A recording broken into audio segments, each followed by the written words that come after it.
centres are like wasps. Looking at you, Simon Abrahams. They are like wasps, and they can go out and they can sting, and then they can just carry on because they've got a building. It's a fantastic thing.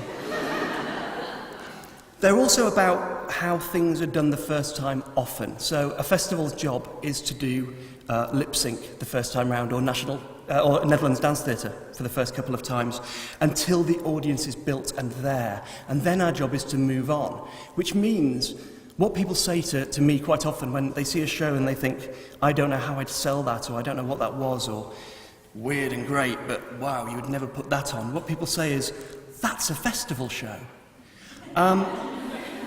So in marketing terms, I spend my life going back to our marketing team. If I see a show that got 5 stars from every single newspaper, and which opened in the West End to the quickest sellout of any show in the history of the world, went to Broadway, was fantastic, that's not a show I should put on in my festival, even though... And so when I see the glint in the eye of my marketing team, when they say, that's the one that we can sell, I know I've got it wrong.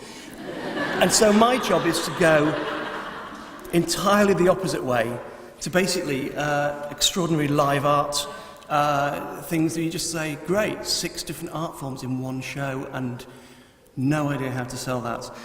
So I came to Perth. I went to Perth a year and a bit ago in order to run the festival there, and my vision there is, it's the oldest city arts festival in Australia.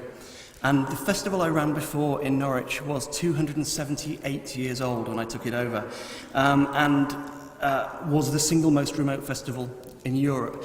Perth is the oldest arts festival in Australia, and clearly the remotest in the world, which kind of, I know, makes me the old remote festival guy. I do old remote festivals.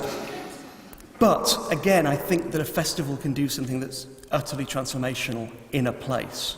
And so...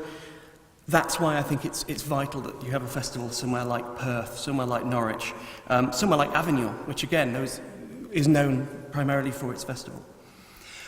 I said when I arrived I wanted to change the way we engaged with our audiences, the voice of the festival, the imagery of the festival, our design, the way we use space, the people we bring in, and in effect the way the art is both presented and received.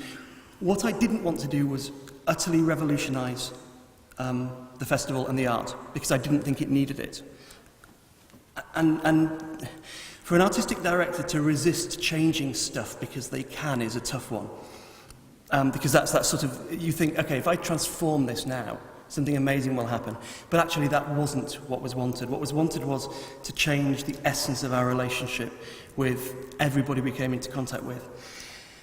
So in about 5 minutes' time, Brad will